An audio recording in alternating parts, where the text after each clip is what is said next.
Ho, ho, ho, ho, ho. Hello. It's me, Dave, and I've opened up something special just for the holidays. I'm offering a complimentary coaching session, and I invite you to wisesquirrels.com/coaching right now before it fills up.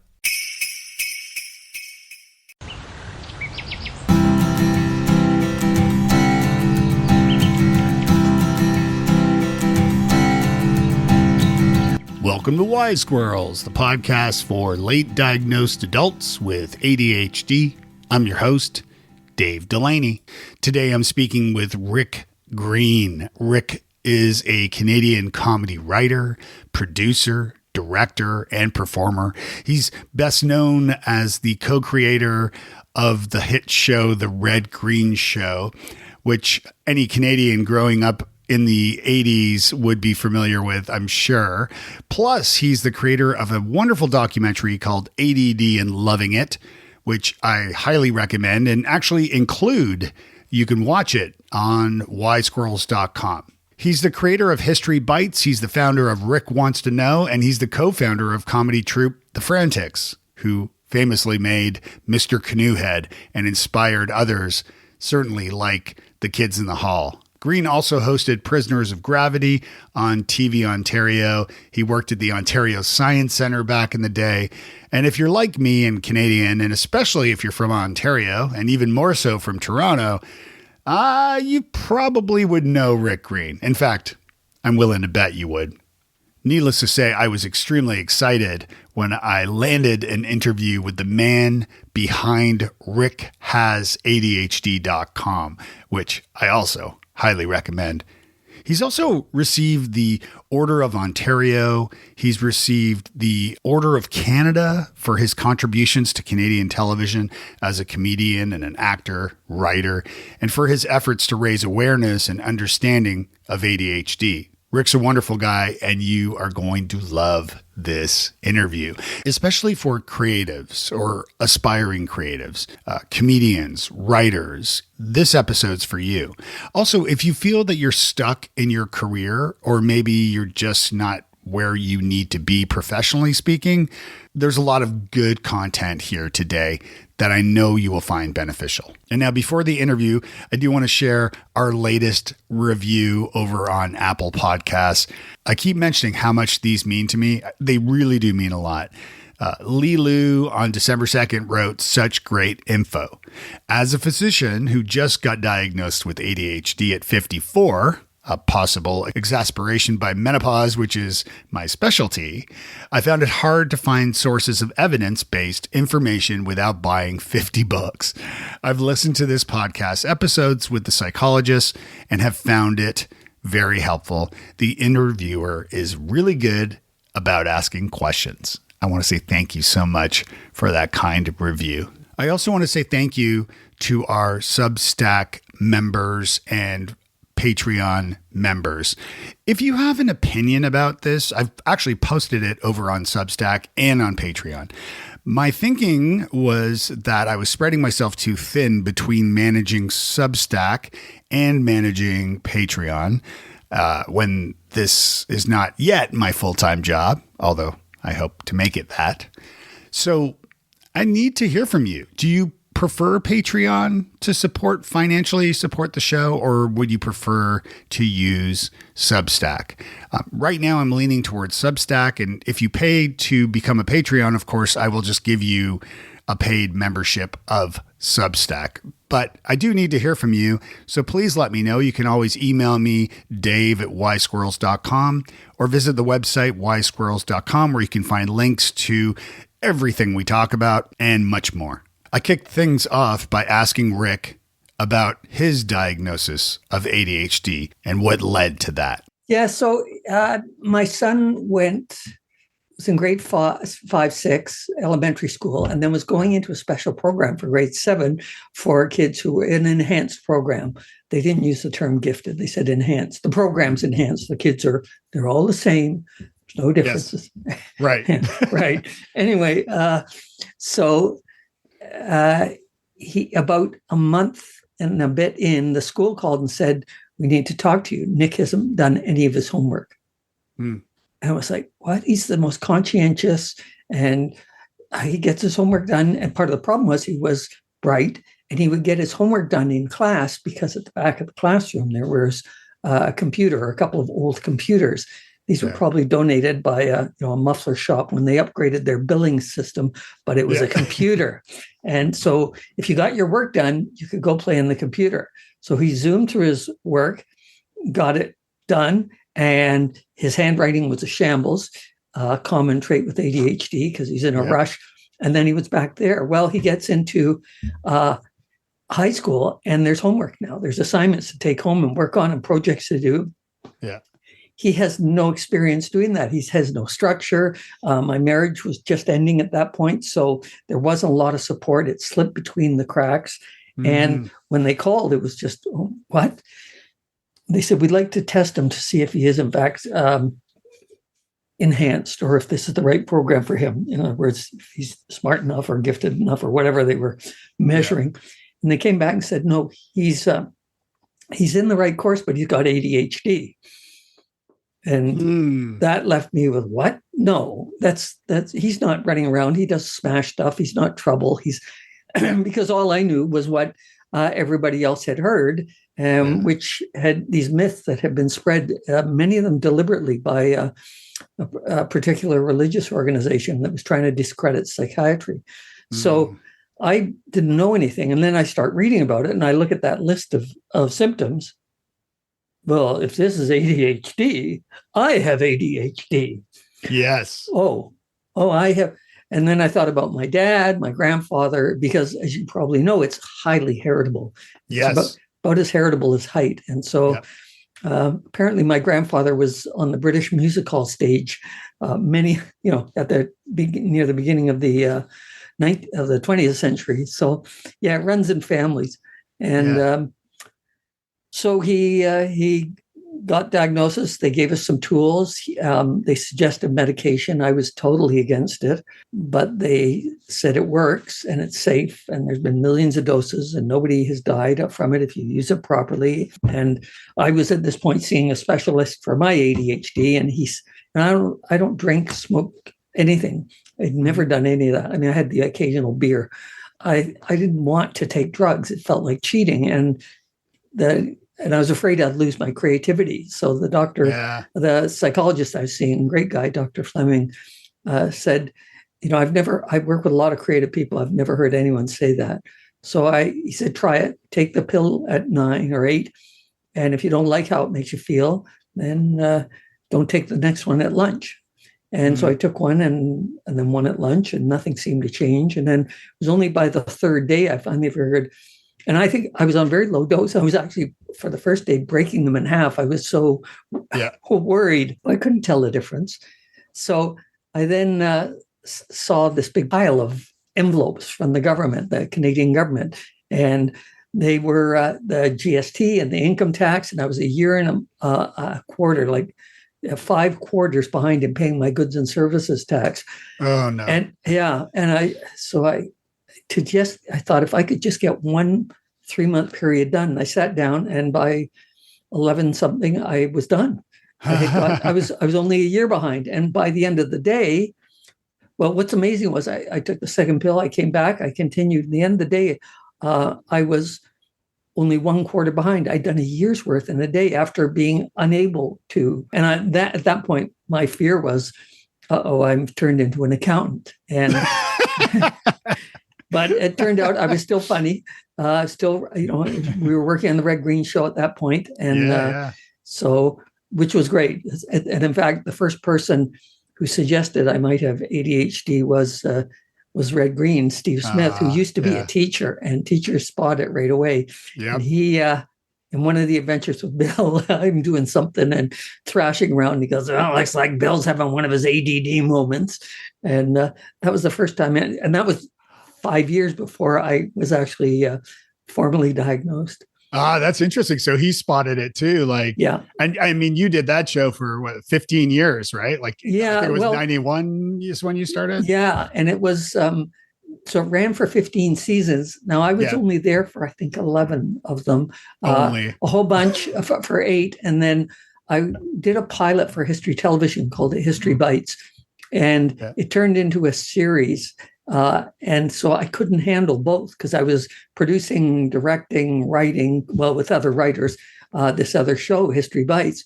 So I had to step away. I left Steve in the lurch because it was very short notice. I felt so sorry about it. But that ran, and it was a big hit. Somebody, one of the big papers called it the cleverest Canadian comedy ever, something like that. And I thought, okay, yeah, that's what it is. There may be ones that get slightly more laughs, but this is damn clever. And anyway, so I was away for that. And then after that ran its course and we stopped doing full seasons and just doing specials, then I was able to come back to Red Green. And it was through Red Green, actually, that I met my future wife, Ava. She was the editor on the show. Oh, no kidding. Yeah. And then together she became the editor on History Bites and then co-producer of the specials we did and of all the documentaries done. She was just in this morning editing the next bunch of videos. So it was an interesting experience. And then in the middle of that, when I got the diagnosis, I told Patrick McKenna, who plays Harold, I told him about it. And I kind of suspected he might have it. And he said, oh, yeah, he knew, because there were family members who were clearly ADHD. And I think his son had been diagnosed and so on. So they knew, but he'd never been formally diagnosed. And that's when I proposed doing a documentary. And he said, sure. And you know why he said sure? Because he has ADHD. he didn't think of that. And in the documentary that we made, ADD and Loving It, ? Like what? For the people who have it and know how debilitating it can be, that's like, what? How dare you? And for people who think it's a joke, what an excuse. It's like Loving It. They were going to watch it and say, see, there's people who love their ADHD. Anyway, so I got both groups in, the skeptics and the people who knew better. That's And it worked really well. People who had been dismissive were calling their kids up and saying, I'm sorry, we didn't know. Can you forgive us? So there was a lot of healing. There was a lot. And then there were eventually, once it was on PBS, there were millions of people who were getting diagnosed. And I told that the big ADHD conference that just ended in November in Anaheim, that they had a thing on influencers, and they asked who are the biggest influencers, and Alan Brown said it all started with Rick Green. And wow, that's great. Yeah. Oh, how cool is that? And in fact, I don't think I have it with me here. It's somewhere around. But I was appointed to the Chad Hall of Fame for all of that. Yeah, and I got the Order of Canada, which is a huge deal. I found out. Order of Ontario. I got a side order of New Brunswick, which comes with it. There were all these awards and mental health awards and so on. So. Yeah, because people realized as many people had it as ever had it, really, I think. But that movie was 2009, right? I think it was 2009. Yeah, because we got the go ahead in 2008, and then we made it in 2009, and then the economy crashed, and then they said we won't be able to air it for probably 2 years, and then they gave us very short notice and said we're going to air it in 4 weeks or 3 weeks, and we didn't have time to do publicity or anything. It was so perfectly so ADHD, right? And but it went on the air on Global Television Network. And my old employer. Oh yeah, okay, yeah. I worked for Can West before moving south. Actually, okay, I worked for Global Television. Yeah. So and the reaction was huge. They didn't know what to do with it. They were referring people to us because they never had a reaction to anything they'd ever done like that. People, how do I find these people? Where's Rick? Can I talk to him? And so on. And so that's my story. And it wasn't like I planned to do it. I mean, I was 8 or 9 years into my own diagnosis or a life with knowing that what it was. But I thought, we'll do this. And then I had a bunch of other really cool ideas to get to next. Yeah. And none of that happened because when you got people saying, they had bought pills to kill themselves, and then they happened to catch your program, and I flushed those pills down the toilet and saw my doctor Monday morning. demanding to see him. And I've been on some very different pills for 2 weeks and everything's changed. It's like, oh my God, we're saving lives. And I'm not trained, Dave. I'm not trained to do this. So it was, but we dove in, we made some mistakes. And, can be a very sensitive group of people, hypersensitive. So I'm cautious, but humor lets you get away with a lot. It does. And the thing is, when you're authentic and you're vulnerable and you're being, all the things, all the cliches you hear, transparent. I think that's how I approach this too. Right. Like, and I'll point out when I'm wrong. Like and I also, like you said, like, I always say I'm not a doctor, nor do I play with on the internet. So I'm not a doctor. So, I'm learning about this like everybody. And like, for example, I learned that just recently, I talked about it on this show, that ADHD, there's only one type of ADHD. There's not 3 types. I always thought there was 3 types. It's 3 presentations of the one ADHD. So like, and it shows differently in different people and changes throughout your life as well. So it's all these like fascinating things you learn.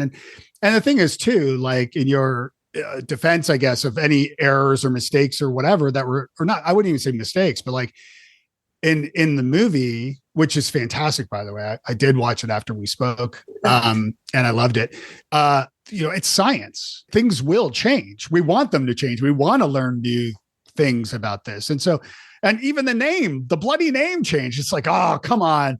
Like, I'm sure for you, it's like ADD. What are we, ADHD now? Like, oh, that's a pain in the butt. I got to buy another domain. We bought them both. But I mean, before that, it was called minimal brain dysfunction. Yes. And a defect of moral control. And hyperkinetic children or whatever. Yeah, which is, and that's kind of accurate. It is kind of a minimal brain dysfunction for a lot of people. I mean, you and I are coping on some level. And for me, coping much better, knowing what's going on. But this is not new. The Dr. Alexander Crichton, I think it is, somebody can fact check this one, but Dr. Alexander Crichton in 1798, I'm good with numbers, was describing kids who basically he was listing the symptoms of ADHD. And then throughout the 1800s, there were other doctors, German doctors had picked that up and were talking, what's the name of Fidgety Phil? It got translated. Fidgety Phil. That was apparently a doctor who wrote that. Fidgety Phil, can't sit still. And all of that goes back, and it goes back farther and farther. You can, what do they call them? Forensic diagnosis, where you can look at someone's life and go, oh yeah, okay.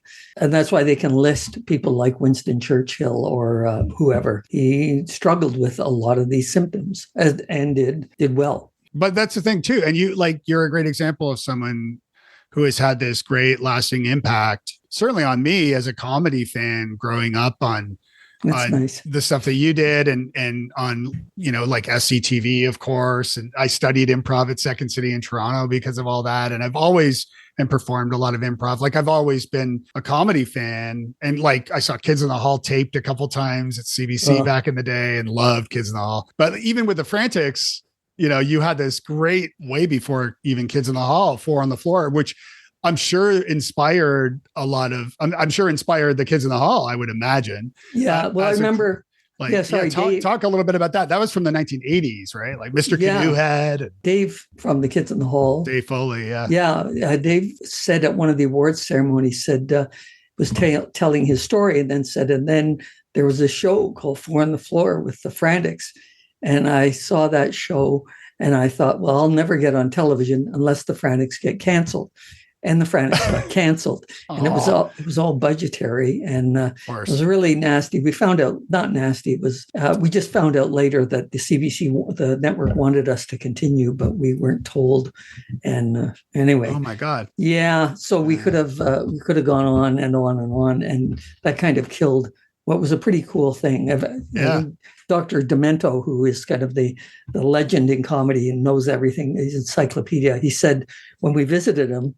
When we were in California and we went on his show, and he said, I'm with the funniest comedy troupe in the world that doesn't have a snake in their name. Hey, I'm sorry to interrupt for a second. will you please do me a huge favor and go to wisesquirrels.com/survey. That's where you can share your feedback. I want to make it bigger and better for you in the new year, and I need your help. So please do this now. Go to wisesquirrels.com/survey and spend a couple minutes sharing your feedback. I really do appreciate it. Thanks. And I thought, wow, because that's who I aspired to was Python, right? Yeah, of course. Yeah. My dad bought me this book when I was a kid about Canadian comedy, and it made the case. I've tried to find it. I don't remember what it was called or anything, but the book makes the case that the reason why Canadians are so funny and our humor is so good is because we draw from like the British influence as Canadians and of like sort of quote unquote taking the piss, and like being silly and all this stuff from like Monty Python, like Flying Circus and things. But then we also are heavily influenced, whether we want it or not, we're influenced by American media and American comedy. And there's plenty of great stuff there, of course. Mr. Show is my favorite. But with American comedy, it's more observational and things. And so it's kind of a chocolate. For sure. Yeah. So it's kind of a chocolate and peanut butter sort of situation with Canadians and humor, because we have influences that are great, but when we put them together, delicious. Yeah. And I think, we're probably, how big our population is compared to the British population. Yeah. There's 340 or 50 million Americans, maybe it's more, and there's 40 million Canadians. So, we're the size, the entire country, which is bigger than the States and bigger than Australia. It's huge. Yeah. And we have a population about the size of California. Without the economy of California. It's all raw materials, basically, shipping them out and buying stuff back when it's built into a phone or whatever.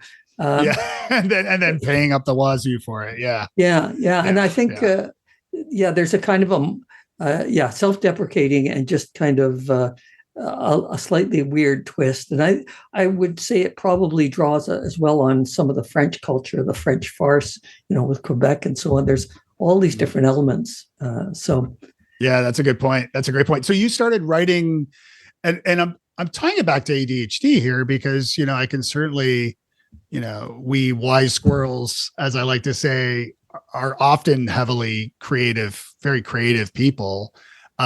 Whether we're able to make a career of it or capitalize on that creativity is another thing sometimes. But as far as sketch comedy and like writing back in the day, is that kind of where you cut your teeth, I guess, was then or before that? Like, tell me a little bit. I think even before that, growing up, we had 8mm camera and we would go out and make silent comedy. And in fact, a lot of the physical stuff that I ended up doing as Bill on the Red Green show, the character, was stuff my brother and I did up at the cottage. I'd go around and do stuff and he filmed it with the camera. And we just try out. I mean, there was no story to it. It was just me trying to 6 different ways to fall down and not get hurt or make it look like I'd fallen down and not get hurt. And then, at university, I was on the campus radio station doing comedy. And when I should have been studying. And then eventually there was cable TV where, community access, Channel 10, where anybody could get on the air. And so we did a show there. I got a bunch of friends together and we did a series. It wasn't even a series. It was like 4 episodes called Change Channels.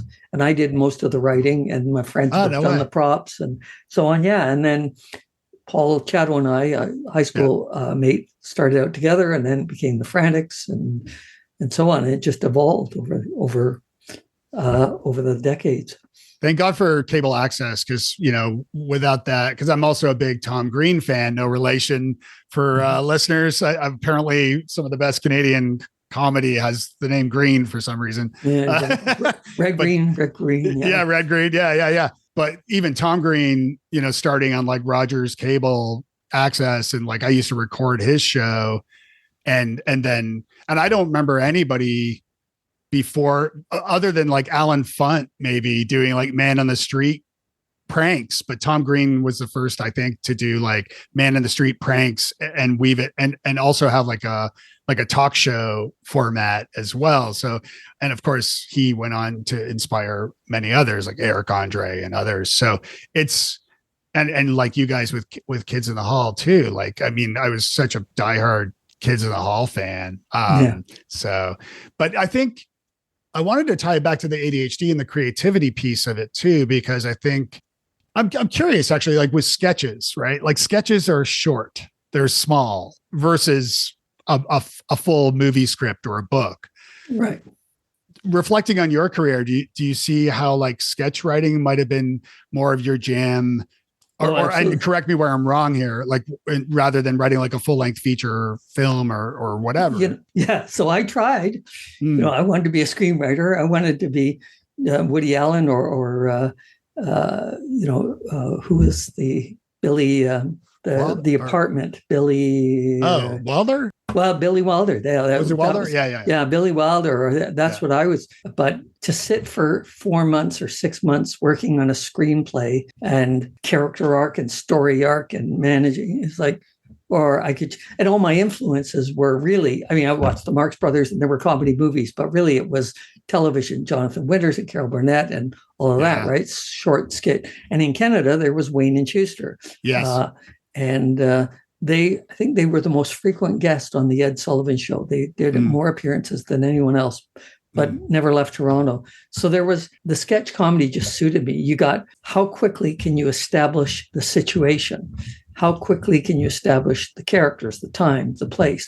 And when Frantic started on, we started on stage, but when we went and got a national radio show, that was incredible training for the power of language, because you were really, all you had were the words and the sound effects to create Mr. Canoehead. Mr. Canoehead, once a mild-mannered insurance salesman who one day, while portaging his aluminum canoe in Algonquin Park, was suddenly hit by a giant bolt of lightning.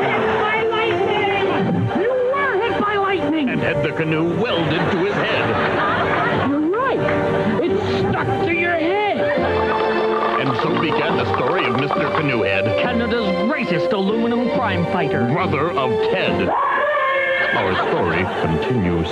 Or Todd Booster, Space Cadet, or all of these incredible, goofy things that we did on the air. It was really training in, as I've said when I'm conducting workshops on writing, I said, if you could say it in half the number of words, people will think you're twice as funny. Yeah. So it's that compressing, of Miss Piggy saying, pretentious, moi. It's like one word setup, one word punchline. There's your gag. Yeah. So I think the sketch comedy really was, it was what I was meant to do. I couldn't tell you how many thousands of skits I've written, but it's over 700 episodes of radio and television. Not on my own, but almost always with other writers, because writing alone is just it's boring.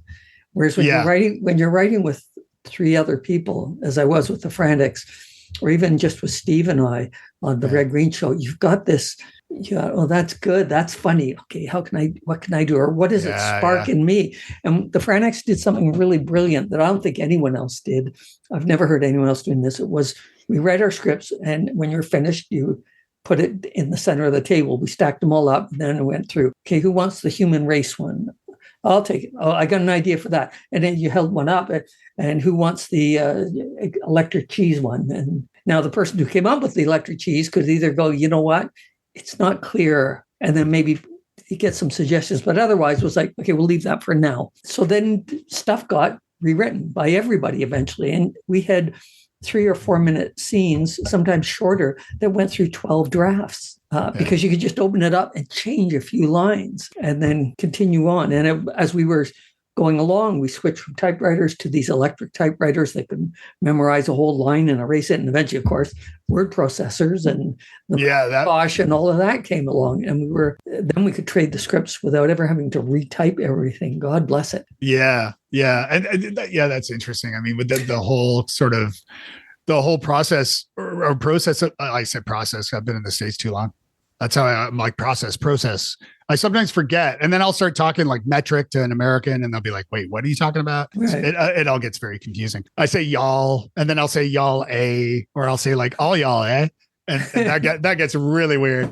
Yeah. So I do think there's this like real connection between creatives, comedy certainly as well, but like the creatives and ADHD, whether it's diagnosed or not. I think even in sketch comedy or something, like I think you're creating these quick, to your point about like really, fast beats, fast laughs. I took a stand-up comedy course a couple of years ago and did 6 open mics in 6 weeks exploring stand-up because I'd always been a fan. I'd never done it. And this is before I was diagnosed. And I was like, let me go do it finally. And so I did it. And I've since have learned about like LPM, the metric laughs per minute. And the idea with a live audience is like you record your stand-up set or sketch or whatever. And then you watch it and you cringe and you count your laughs.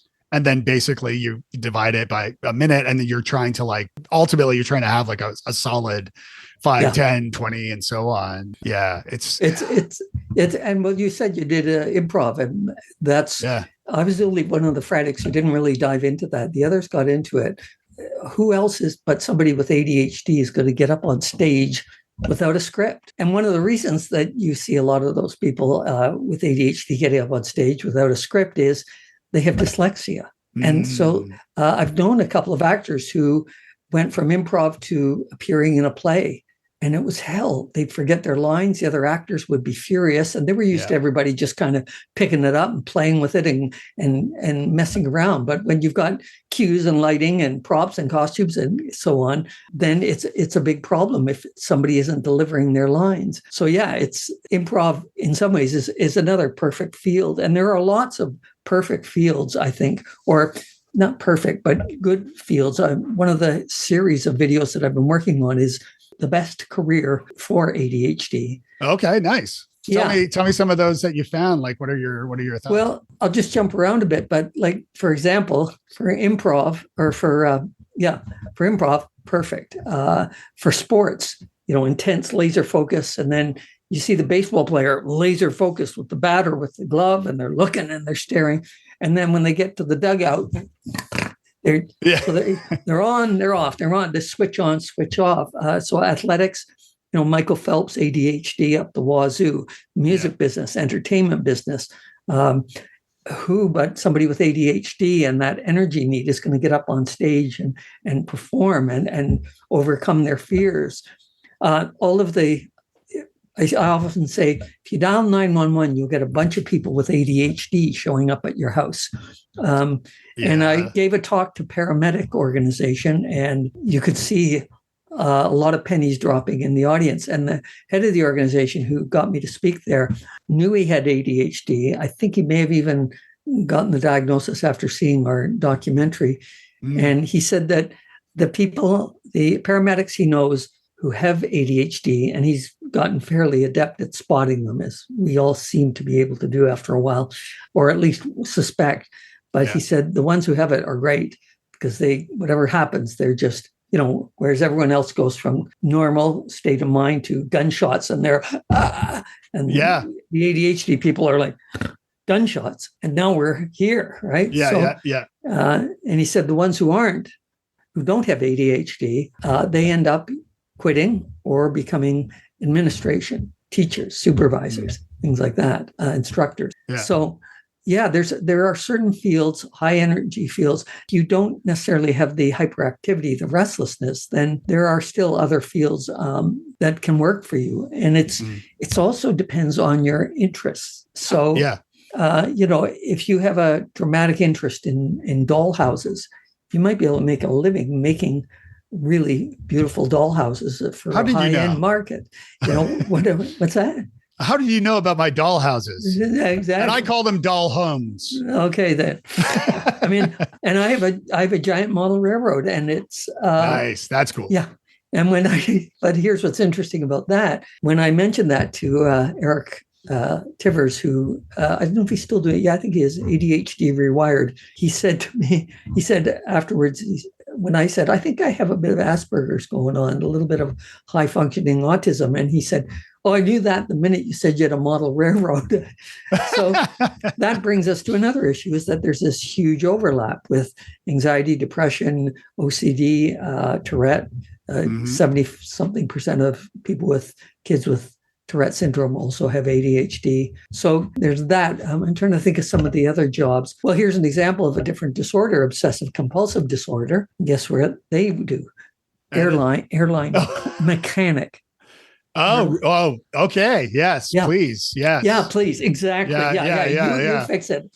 Yes. Guy with ADHD, you go make funny in-flight entertainment. Check the rivets, check the doors, check the. So yeah, it's that finding that that niche. We had a young man who was quite strongly autistic. He could carry on a conversation, but I'm told by a number of good friends who have a child or know a family member with autism that they have their thing. So for me, it was trains. And his thing was movie trivia. And I was thinking about it, and he didn't work out as an editor because that requires creative decisions. And, what was interesting is I once asked him, I mean, they can be creative, very creative, but yeah, sure. he was incapable of making the jump. And I asked him, okay, why don't you just go through this and grab still frames of people smiling? So I want some happy frames because I need some happy images. Well, he couldn't figure out what smiling was. Oh, wow. But he could tell you the entire cast of the cowboy Hollywood serial from Rocket End Studios from 1936 to 39, starring a little-known Biff so-and-so.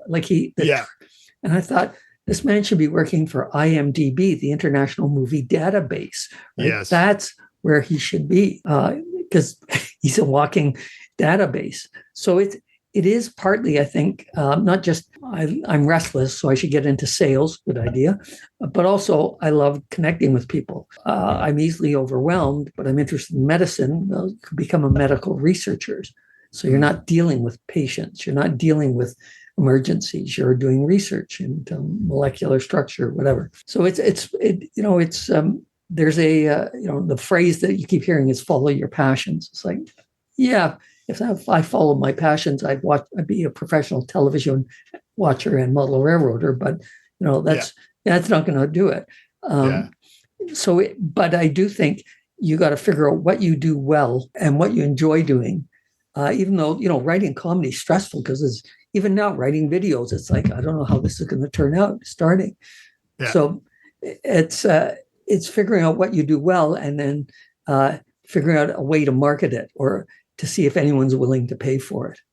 Yeah, I'm a big... Oh, sorry, go on. No, and if nobody is, maybe that's your hobby.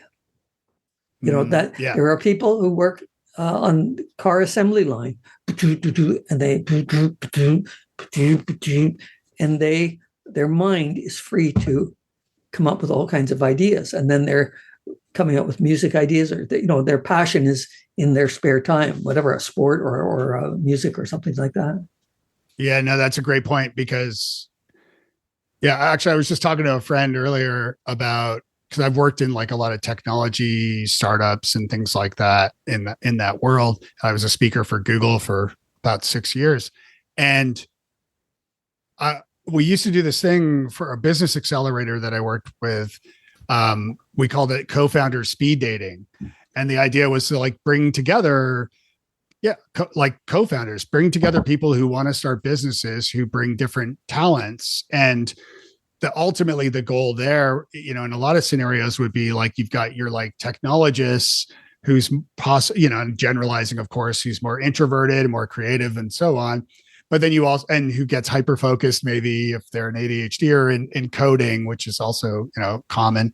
And then you also get connected with an MBA extrovert neurotypical type who's also great at what they do, but by bringing them together, you've got a dynamic duo who can then put together a viable business. And I feel like even for me, for Wise Squirrels, this passion project really that started for me became a bit of a mission as I started hearing from and reading reviews and getting emails, like you mentioned, like I'm hearing from my listeners, and this is helping people, and it's helping me too, of course, because that's why I started it, to learn about ADHD, and being late diagnosed.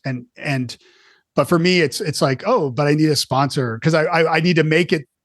I need to start to shift to make it a business, because this is what I want to be doing. Like, this is it. Right. And I have a keynote presentation, and I'm working on my next book that is about this stuff. And I've been hired to do that talk a bunch of times, and just did it recently.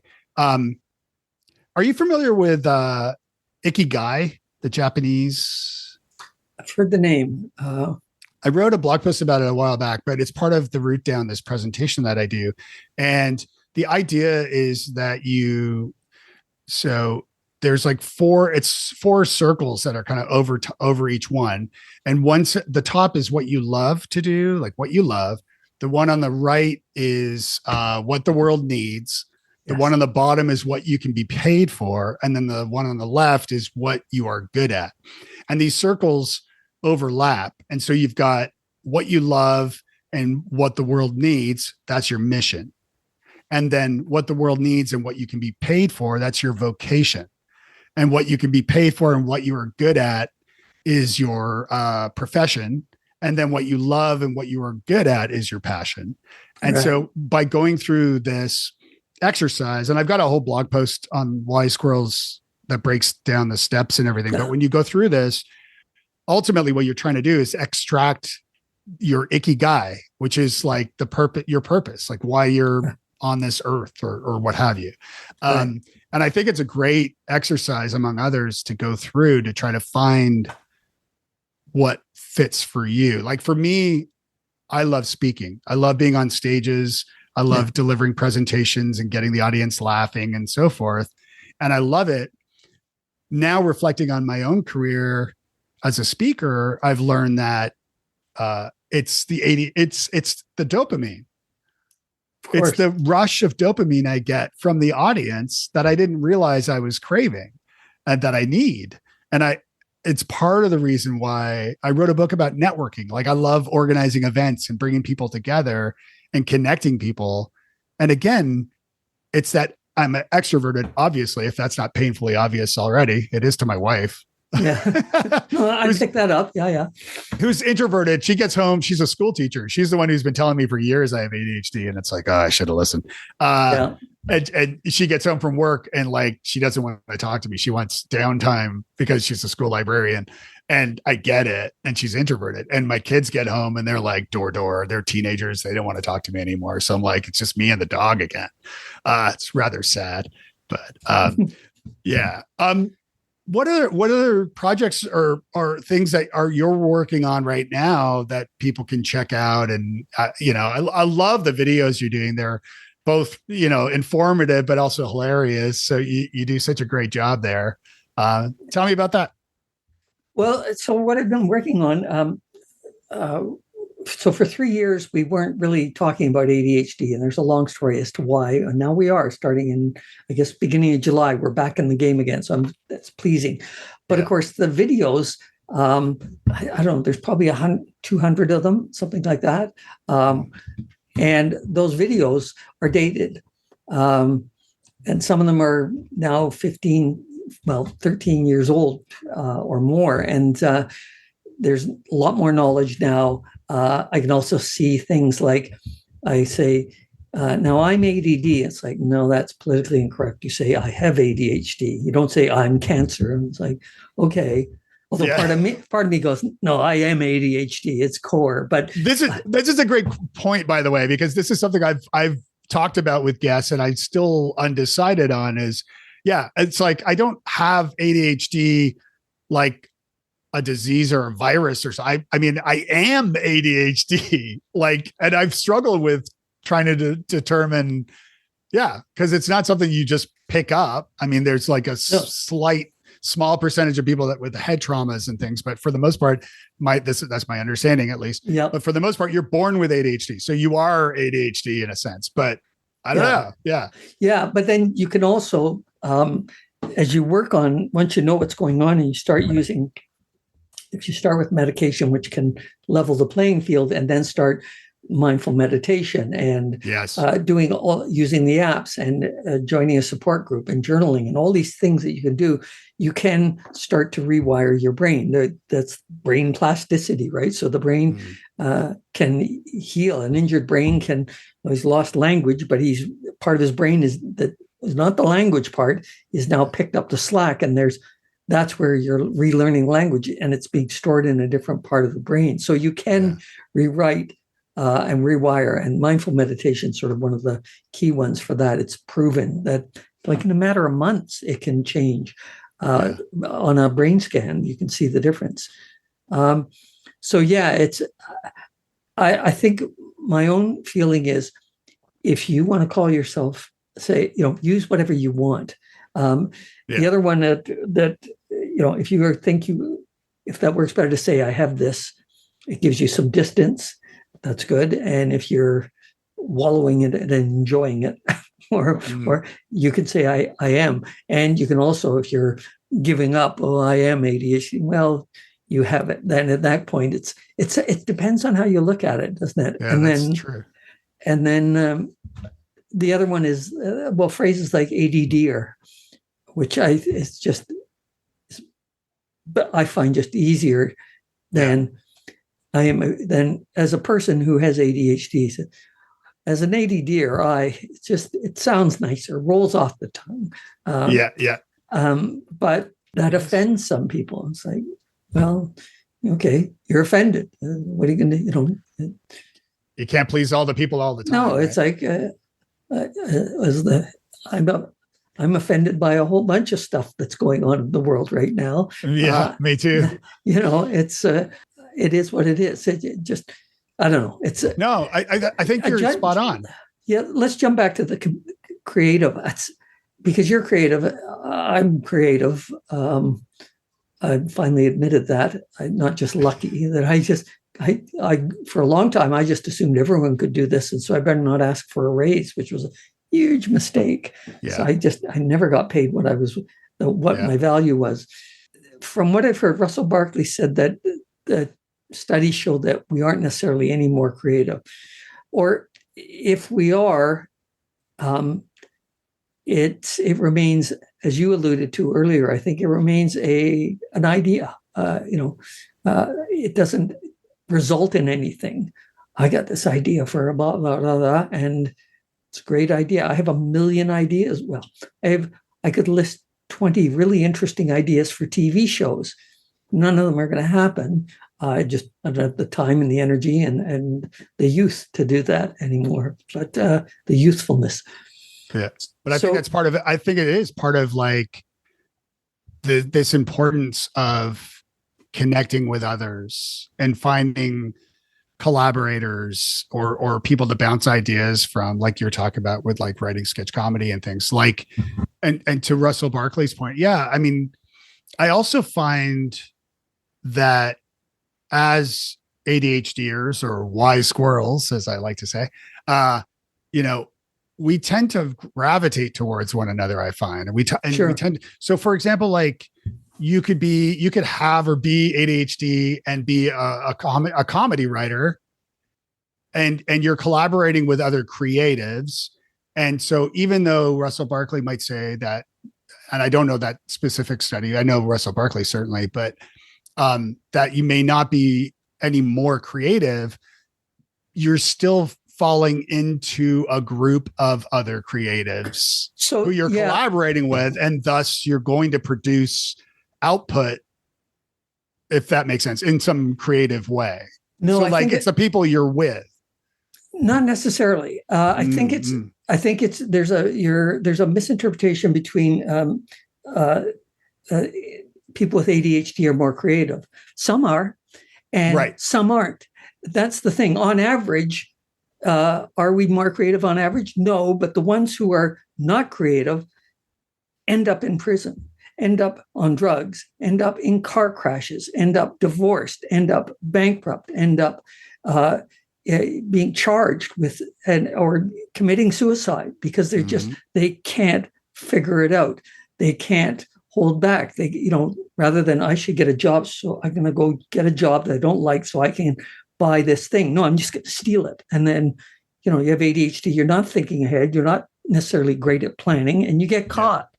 As one doctor said, it's the ADHD criminals tend to be kind of dumb. It's not like they're master criminals who sit there and plot. It's that impulsivity, which is a core element for a lot of people.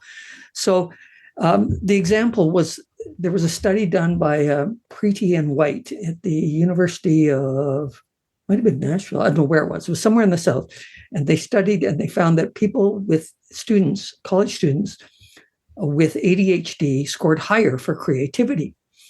And I was like, wow. So I went around for a while saying, we're more creative. We score higher, twice as creative. Well, no, because there were only about 2% of the college, or a smaller percentage of the college population had ADHD. It was like 2%. On average, it should be somewhere between 4 and 5%. Mm-hmm. But a lot of people with ADHD can't figure it out. They can't make it into college. They can't find their way through. They struggle. They can't stick with things, whatever it is that we can't do. And so they fail, or they never even apply. They drop out of high school, or they're killed from drunk driving or risk taking. So the answer is the people with ADHD who make it into university have higher levels of creativity than the fellow students who do not have ADHD. And the only reason they're in university, not the only, but a big part of why they're in university, is because they're creative and they figured out ways to work the system or work their brain or whatever to succeed. So that, there are some really creative people who are rule breakers or find alternative solutions. And I think that's where it can be a strength. But I've met too many people who are struggling with ADHD, and it makes me cry afterwards because they're trying to, they can't even, and they want, and it's like, oh my God, it's just so painful and it's so hard for them. And so when people now are saying, it's a superpower, it's like, for you it is. And I've also heard I heard a lecturer who was going on and he was the flavor of the month for a while because he was just, you can be great, you can be this, it can be anything. And, it's you, and very exciting, very uplifting. And then my wife's talking to his wife and she looks over at his wife and his wife's standing there. What? He's a complete mess at home. The house is a mess. He can't do anything. He can't function. But he's up there saying what people want to hear. Yes. And, Yeah. So I wrote a blog post at Wise Squirrels about this, and I've talked about it a little bit recently, which is I saw Paris Hilton's music video about, she has a song, basically it's like ADHD is her superpower kind of thing. And I was thinking about it a lot, and I came up with this idea of this graph that I made, which is ultimately, my theory is that the more privilege you have, the more likeliness you will say it's a superpower. And the less privilege you have, the more likely you'll be like, I hate it. Like it's not a superpower at all. And it's that level of, if you have Paris Hilton money and you do a song about ADHD and it fails, well, you're still Paris Hilton and you still have Paris Hilton money. So you can go and do as many creative things as you want. Some will work, some won't. It doesn't matter because you can still eat and you still have power in your home and all the things where, if you've been arrested and you're now in prison and there's something, I don't have the number in front of me, but it's something like 70%, I believe, of those incarcerated have ADHD or undiagnosed ADHD. There's something like that. And it's not to say that ADHDers are more likely to be criminals, of course, to your point. No. They're more likely to do something in a moment without thinking and or get caught up in the wrong crowd. Or Russell Barkley has a study, and I talk about this a lot, which is that, or it's not his study, but it's what he shared, which is that life expectancy for those with undiagnosed and untreated ADHD can be up to 13 years less. And so I reflect on my own life, now at 52, being diagnosed at 50, just before my 51st birthday, Yeah, there's a lot of mistakes I've made in my life, and I drank like a fish back in the day. I've been 4 years sober. I smoked, I would chain smoke packs of cigarettes back in 25, 30 years ago when I smoked, and I realized why would behave different ways now through the lens of ADHD, and it gives me the opportunity to give myself more grace, and I think now.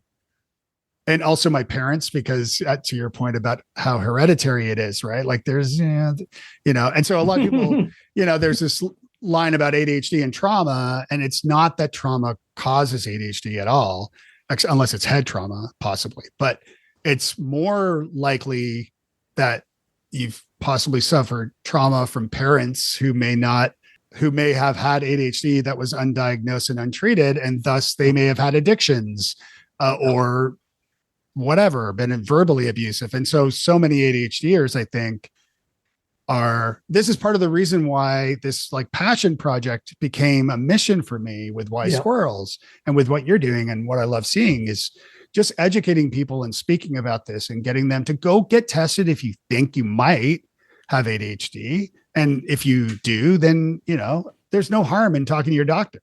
Yeah. Well, I one of the things I've just been working on is a short video about, people, and I've heard this a number of times, still hear it I think I have it, but I don't want to get diagnosed because I don't want to have to take drugs. Right. It's like, they can't make you take drugs. It is a free country. Any more than if you have gallbladder problems, they can't force you to have gallbladder surgery. You can live with the pain and vomit and the diarrhea, whatever you want, or you can get the surgery. So, yes. But people, there's so much mystique around the drug, about the medications, and this is often from people who are. Anyway, I need my coffee. I need my nicotine and my But I would never take a stimulant. Right. Like, man, do you not? The same person will say, I can't function without coffee. Will tell you I could never take take an ADHD stimulant medication, even though the dose is exactly right. You know what it is. It's unlike the cigarettes and the coffee, where the percentage of caffeine or nicotine can vary wildly from the same Starbucks week to week. So anyway, it's interesting to me too, because I like you, I was very hesitant about getting on medication. I am now, thankfully, but I was very hesitant. And as a Canadian living in the States, I've never been on any prescription medicine beyond whatever treating a flu or something. And so every time at 50, every time I'd go to the doctor, the nurse or whomever would be like, what prescriptions are you on? And I'd be like, nothing. And they'd be like, no, like, what drugs do you regularly take? And I'm like, none. No. Like, which medication? I'm like, I don't take anything. And they're like, and you're 50, like how? And I'm like, I'm Canadian. I don't know. Like, I'm just not really into that kind of thing. And what's really funny now, I got naturalized as an American citizen last year. And I joke with my friends. Well, two quick things very quickly. One, I was in Toronto recently visiting my mom and seeing friends, and I was attempting to fly back to the States, but I didn't have an American passport yet. And so I traveled to Toronto on my Canadian passport. But when you become a citizen, they take your green card away. And so suddenly I'm like without a green card. Oh no. Or a passport, an American passport. And the TSA or the security guy's like, hey, I understand that you got here as a Canadian citizen, no problem, but Americans, you can't travel without a passport out of the country if you're American and or Canadian for that matter. And I'm like, no, I get it. I see the problem. But I was just joking to friends afterwards that like, oh my God, I'm like an American for 1 year and I'm already on prescription drugs and I don't have a passport. It's like, all I need now is a machine gun and I'm like fully American, which, thankfully I applied for my passport and now have it. So when we went to years ago, when our one employee, Jimmy and I went to Boston to interview a bunch of doctors, including Ned Hallowell, at the border, they were trying to figure out what we were doing. And we were explaining we're making a documentary, and finally it was go in there.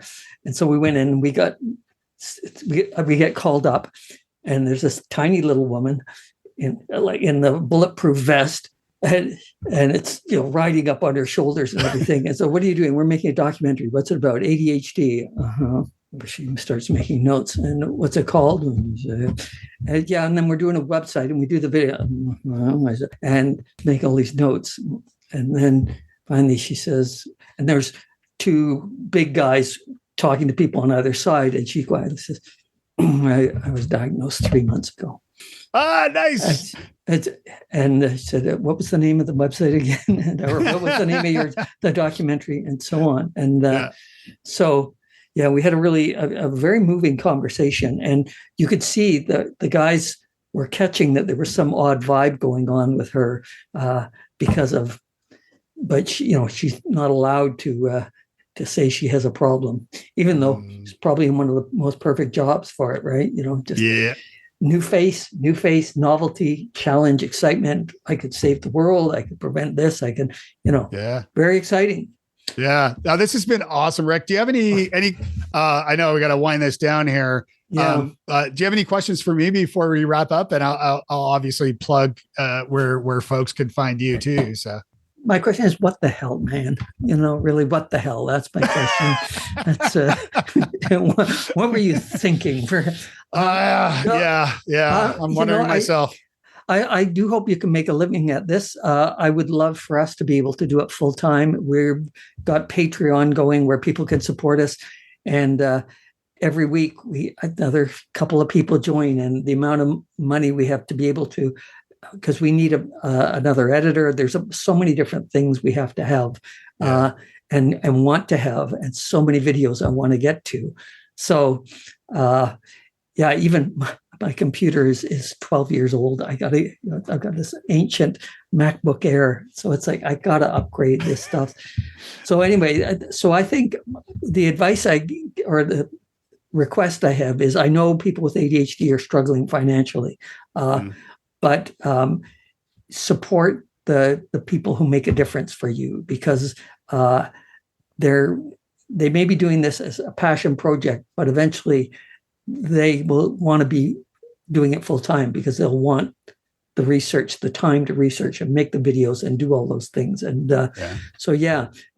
we're only able to do this because we're supporting people. And I complained at one point. I said, if every person who has written to us and said, you saved my life, you saved my career, you saved my child's life, and so on, if they became $3 a month patrons, we could do almost anything.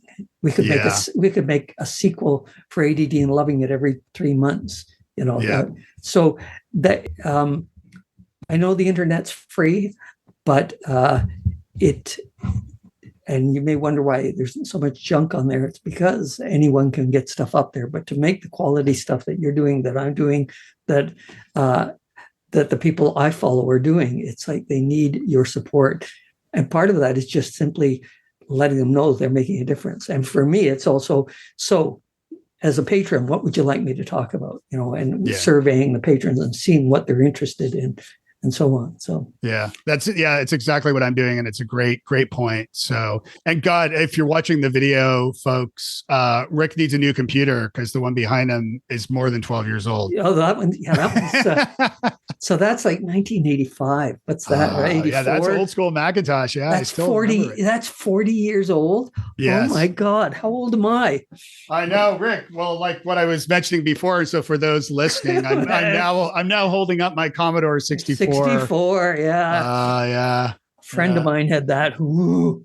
Yeah, that was my second. My first was a TRS 80, Trash 80 from Radio Shack. So good times. All right, man. Rick, this has been fun, man. Thanks a million. I appreciate it. Take care. One of my favorite ADHD podcasts is called Hacking ADHD. If you're not familiar, you should definitely check it out. Will does an amazing job. I like at the end of his episodes where he shares some tips or takeaways, actionable steps from his episodes. And so I thought maybe I should do this for you here. So let me know. Is this beneficial? Do you like it? You've listened this long. So as a reward for that, here we go. So here are the actionable steps The first is to reflect on your past successes, and that will lead you to finding ADHD-friendly careers. So, for example, Rick found that sketch comedy suited his ADHD because it allowed him to channel his energy into short, high-impact creative bursts. So, look for roles that align with your need for novelty and quick results, like improv, comedy, emergency response work, or maybe short-term creative projects. Tip number 2 is to collaborate to refine the ideas and to stay on track. Now, Rick thrived in collaborative writing environments, like with the Frantics or the Red Green Show, where group feedback helped improve and complete those scripts. So partner with others for accountability. Join a writing group, co-create content, or work with teammates to bring structure to your creativity. If you visit wisesquirrels.com/gathering, you'll find that I'm doing a retreat in the spring, bringing Wise Squirrels together, and that might be the perfect place for you to do something like this. Break down your projects or projects into manageable tasks. So Rick shared how sketch writing worked well for him because it required developing short scenes rather than managing a full-length movie script. Tackle small, achievable tasks like writing a blog post instead of a full book, or break large projects into smaller milestones like I did recently when I finally got off my butt and went for a walk. And you can find that video over on YouTube or TikTok or Instagram, because apparently I have to post things everywhere. Or do I? What's your favorite? Tell me. Leverage ADHD traits as career strengths. So Rick used his impulsivity and high energy to bring a unique comedic style to the Frantics and to the work that he's doing now, as well as the Red Green Show. So you can highlight your own ADHD strengths like creativity or quick problem solving or adaptability when you are pursuing careers or creative projects. Explore support options to enhance your productivity. Rick described how medication helped him focus on overwhelming tasks like catching up on 5 quarters of taxes in one day.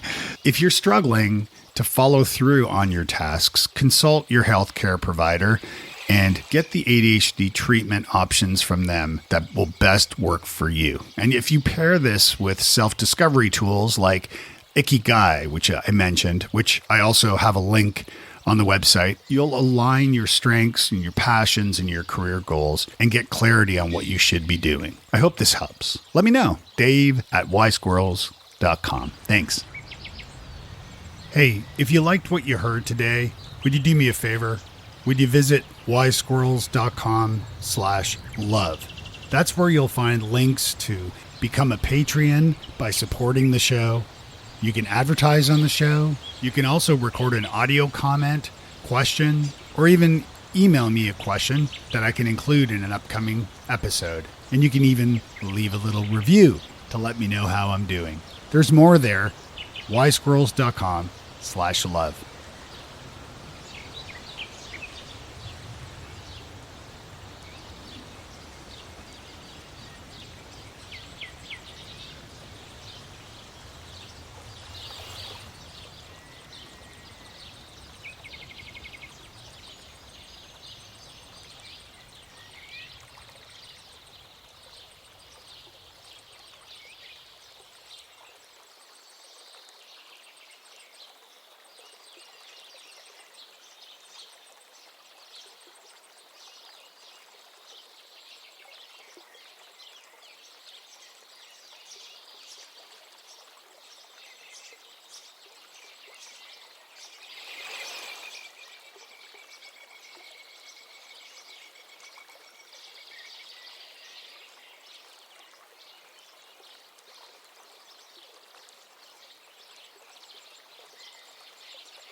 ho, ho, ho, ho, ho.